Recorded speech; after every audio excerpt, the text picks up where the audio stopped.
WhatsApp guys, welcome to today's blog. This is Indus and you are watching Crazymatic. आज का video basically काफ़ी different होने वाला है, क्योंकि आज के वीडियो में हम पढ़ाई के रिलेटेड बातें करने वाले हैं। हम ये डिस्कस करेंगे आज के वीडियो में कि body fluids and circulation chapter को कैसे हम कम से कम टाइम में रिवाइज कर सकते हैं। इस वीडियो में मैंने अपना नॉलेज एक्सपीरियंस को शेयर किया, जो मैंने आकाश और एलिन दोनों में पढ़ के गेन किया था। अगर आप यही रिवीजन किसी ब्रांडेड फैकल्टी के द्वारा देखना चाहते हैं या करना चाहते हैं, you can do it free of cost. Unacademy पे रिवाइजन होन एक कोर्स चल रहा है, जो कि जिसमें कि आपको 7 दिन तक लगातार फ्री ऑफ कॉस्ट रिवीजन करवाया जाएगा टॉप फैकल्टी के द्वारा। And then end of the day 7 दिन के बाद एक टेस्ट करवाया जाएगा, पूरे अनअकैडमी लेवल पे होगा, यानी कि बहुत सारे बच्चे उसमें पार्टिसिपेट करेंगे। एंड आप उस टेस्ट में पार्टिसिपेट कीजिए एंड जो भी आपका परफॉर्मेंस होगा वो आपको तुरंत दिख जाएगा। एंड उस क्वेश्चन का जो भी उसमें पूछा जाएगा, उस क्वेश्चन का एनालिसिस अगले दिन किया जाएगा, जो कि वो भी सारे टॉप फैकल्टी के द्वारा ही किया जाएगा, जो कि आपको पढ़ाएंगे। सो इन केस आप चाहते हैं कि टॉप फैकल्टी या ब्रांडेड फैकल्टी से इसी चीज़ को पढ़ना, so you can choose better option which is Unacademy. Let's get started with our video, जिसमें कि मैं आपको कम से कम समय में कोशिश करूंगा कि बॉडी फ्लूइड्स एंड सर्कुलेशन को खत्म कर दूं। So blood is basically a connective tissue, जो कि फ्लूइड मैट्रिक्स और फॉर्मेड एलिमेंट्स का फ्लूइड मैट्रिक्स 55% होता है एंड 45% जो होता है ब्लड में वो फॉर्म्ड एलिमेंट्स होता है। 55% ब्लड में प्लाज्मा होता है और 45% में इरेथ्रोसाइट्स, ल्यूकोसाइट्स और प्लेटलेट्स तीनों आते हैं। So this fluid matrix is basically plasma and this formed element में बेसिकली इस चीज से टूट के बनता हो। तो फॉर्म्ड एलिमेंट्स में 3 आते हैं। These 3 are basically formed elements. सबसे पहले हम प्लाज्मा की बात करते हैं, तो प्लाज्मा में 92% प्लाज्मा का वो वाटर होता है एंड रेस्ट 8% में 3 प्रोटीन आते हैं। 3 प्रोटीन में जो होता है, पहला ग्लोबुलिन, दूसरा एल्ब्यूमिन, तीसरा फाइब्रिनोजेन। इसका डिफेंस मैकेनिज्म में सपोर्ट करना। एल्ब्यूमिन का काम है वाटर ऑस्मोटिक बैलेंस करना और फाइब्रिनोजेन का काम है ब्लड क्लॉट कराना। प्लाज्मा में इसके अलावा बहुत ही स्मॉल अमाउंट में minerals and glucose, amino acids वगैरह पाए जाते हैं। So this was all about plasma. Now let's get started with erythrocytes. Erythrocytes basically RBC को कहता है।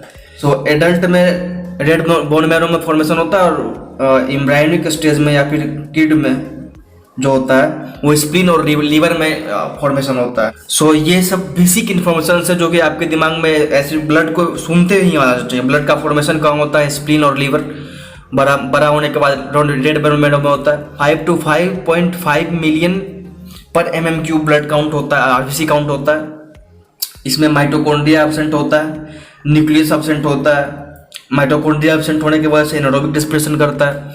12 से 16 ग्राम हीमोग्लोबिन पर 100 ml जो होता है वो कैरी करता है।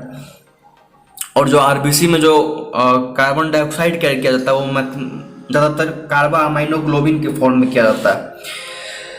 So this was all about erythrocytes. Now let's get started with platelets. Platelets यानी थ्रोम्बोसाइट्स सबसे स्मॉलेस्ट साइज का होता है। सारे फॉर्मेट एलिमेंट्स में इसका साइज सबसे छोटा होता है। बोन मैरो में एक स्पेशल सेल होता है जिसका नाम कि मेगा कैरियोसाइट्स होता है, उससे प्लेटलेट्स का फॉर्मेशन होता है। सो फॉर्मेशन याद रखना सबसे इंपॉर्टेंट चीज। इसमें भी न्यूक्लियस एब्सेंट होता है। फ्रेगमेंट, ये सेल फ्रेगमेंट है। इसका लाइफ स्पेन जो होता है, इसका आरबीसी का लाइफ स्पेन 120 डेज होता है। इसका लाइफ स्पेन 7 दिन होता है, अबाउट 7 डेज। प्लेटलेट्स का destruction spleen and liver. Spleen and liver में प्लेटलेट्स का डिस्ट्रक्शन होता है। वर्क कैसे करता है platelet? So platelets works in a coordinated fashion with plasma, क्योंकि प्लाज्मा में फाइब्रिनोजेन प्रेजेंट होता है जो कि क्लॉटिंग के लिए रिस्पॉन्सिबल होता है। तो हम बेसिकली समझते हैं कि क्लॉटिंग होता कैसा है। जैसे ही हमारे कहीं पे भी कट हुआ तो वहाँ पे थ्रोम्बोप्लास्टिन का रिलीज होता है। थ्रोम्बोप्लास्टिन के रिलीज होने से थ्रोम्बोकाइनेज का फॉर्मेशन होता है। जैसे ही थ्रोम्बोकाइनेज फॉर्म होता है, थ्रोम्बोकाइनेज एक एंजाइम है, ये इनएक्टिव प्रोथ्रोम्बिन को थ्रोम्बिन में कन्वर्ट कर देता है। अब थ्रोम्बिन क्या करता है? थ्रोम्बिन जाकर के फाइब्रिनोजेन को फाइब्रिन में कन्वर्ट करता है। यही फाइब्रिन पतला पतला ऐसे थ्रेड्स के फॉर्म में जाकर के जहाँ पर भी कट होता है वहाँ पर थ्रेड्स फॉर्म करता है और वो क्लॉटिंग हो जाता है। यानी कि इस तरह से बन गया, ढेर सारा स्ट्रक्चर बन जाता है जो कि ब्लड जो अंदर से जो भी चीज़ ब्लड फ्लो कर रहा था तो उसको फ्लो करने में डिस्टर्बेंस क्रिएट करता है, एंड देन इसी वजह से वहाँ पे क्लॉटिंग होता है, that is called coagulation, blood coagulation. So this was all about platelets and its and coagulation of blood.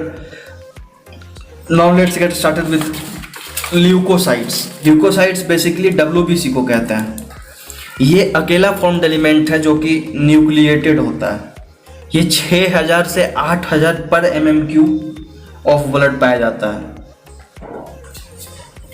Leukocytes basically ये क्या होता है कि इनविजिबल होता है, तो उसको स्टेन किया जाता है विजिबिलिटी के लिए, ताकि हम देख पाए कि ल्यूकोसाइट दिखता कैसा.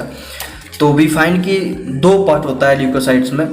एक ग्रेन्युलोसाइट्स की सरफेस काफ़ी स्मूथ होता है, एंड ग्रेन्युलोसाइट जिसका सरफेस रफ होता है. ग्रेन्युलोसाइट्स को फर्दर जब स्टेन किया जाता है तो वी फाउंड कि there is 2 thing, lymphocytes and monocytes.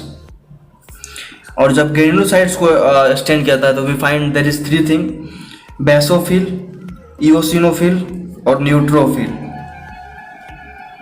Basophil inflammatory response देता है, जैसे कि हिस्टामाइन और सेरोटोनिन को रिलीज करवाता है. इओसिनोफिल एंटी इन्फ्लामेटरी रिस्पॉन्स देता है. And neutrophil and monocytes act as a macrophage, यानी कि किसी भी चीज़ को खाना हो ब्लड क्लॉट्स जैसे कि होता है, एक समय के बाद धीरे धीरे वो ब्लड क्लॉट खत्म हो जाता है, तो that is engulfed by neutrophil. Bacteria वगैरह आते हैं उसको मोनोसाइट्स खा जाता है. माइक्रोफेजिक होता है मोनोसाइट्स. न्यूट्रोफिल भी मैक्रोफेजिक होता है. ल्यूकोसाइट्स का एक सबसे इम्पोर्टेंट बिहेवियर होता है, that is also called diapedesis. Bacterial movement, amoebal movement कहते हैं इसको, यानी कि वो क्या करता है कि ब्लड से स्क्वीज आउट कर जाता है एंड वहाँ पे जाकर के अपना एक्शन परफॉर्म करता है. ल्यूकोसाइट 2 तरह का होता है, B lymphocyte and T lymphocyte. Bone marrow में जो मैच्योर होता है वो बी लिम्फोसाइट, थायराइड में जो मैच्योर होता है वो टी लिम्फोसाइट. जब नंबर वाइज हम कंपेयर करते हैं बेसोफिल बेसिकली सबसे कम पाया जाता है पूरे ल्यूकोसाइट्स में. सबसे ज़्यादा न्यूट्रोफिल होता है, उसके बाद लिम्फोसाइट्स, उसके बाद मोनोसाइट्स, उसके बाद इओसिनोफिल, उसके बाद बेसोफिल. तो this was all about lymphocytes. Now let's get started with blood grouping. Blood grouping 2 तरीके से किया जाता है. एक होता है एबीओ ग्रुपिंग, दूसरा होता है आरएच ग्रुपिंग. सबसे पहले हम एबीओ ग्रुपिंग समझते हैं, जो कि कार्ल लैंडस्टीड के द्वारा दिया गया था. कार्ल लैंडस्टीड जो स्टैंड किए थे उनके अकॉर्डिंग 2 बात बताता है कि एंटीजन हमेशा सरफेस पे पाया जाएगा और एंटीबॉडी अंदर में पाया जाएगा, पहला बात.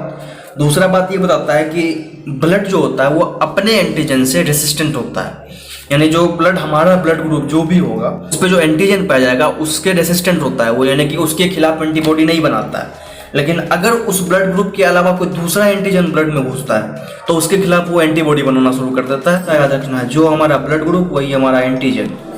जब ब्लड के सरफेस पे एंटीजन नहीं है तो एंटीबॉडी दोनों का दोनों पाया जाएगा. ब्लड के सरफेस पे दोनों एंटीजन ए और एंटीजन बी दोनों प्रेजेंट है, तो वहाँ पे एंटीबॉडी बिल्कुल भी नहीं होगा.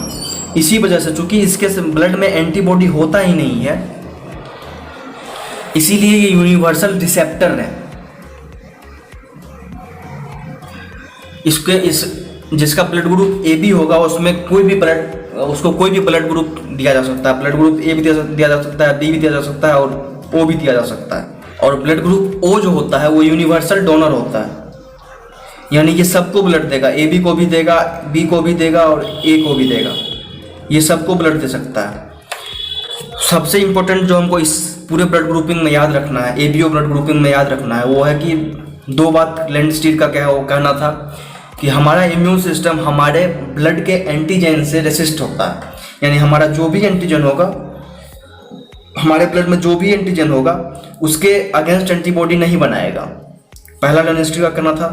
दूसरा कहना था कि एंटीजन सरफेस पे पाया जाता है और एंटीबॉडी अंदर में पाया जाता है. ये 2 बात हमने ध्यान में रख लिया.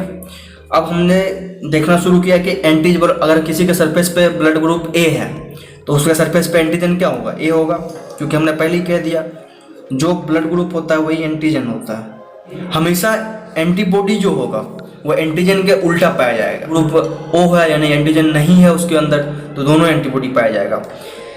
जबकि इसके सरफेस पे एंटीजन है ही नहीं, इसलिए ये यूनिवर्सल डोनर कहा जाता है। इसके सरफेस पे दोनों एंटीजन है, इसलिए यूनिवर्सल रिसेप्टर कहलाता है। किसी से भी लेगा तो इसके सरफेस पे तो दोनों एंटीजन है, तो एंटीबॉडी को बनने ही नहीं देगा।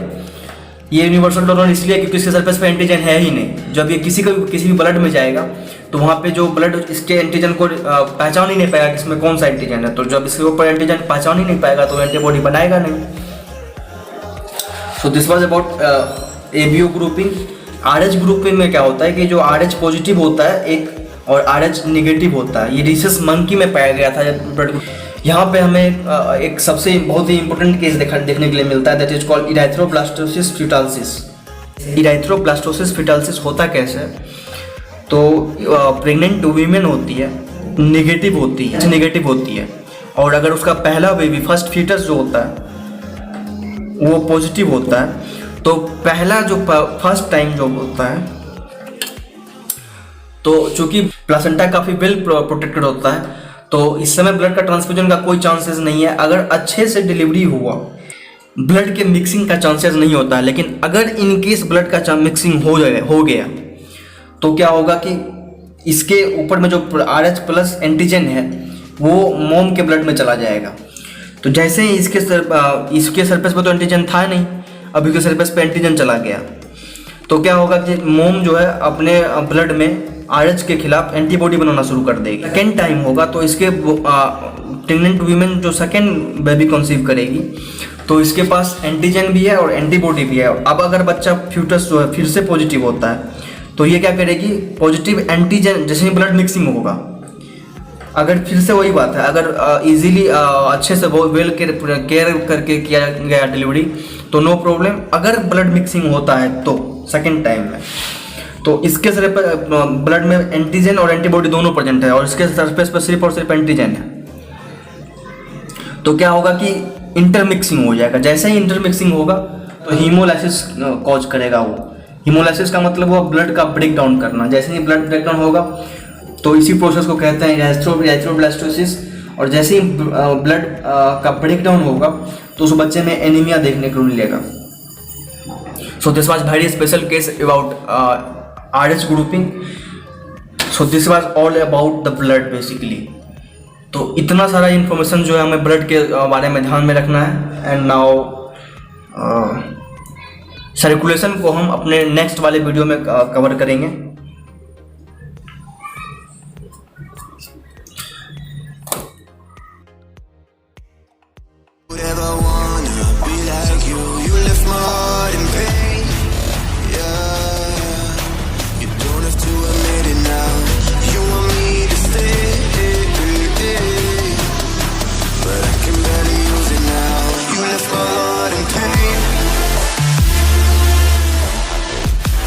सुनना है तो सब्सक्राइब करो। कुछ भी बोलते हो।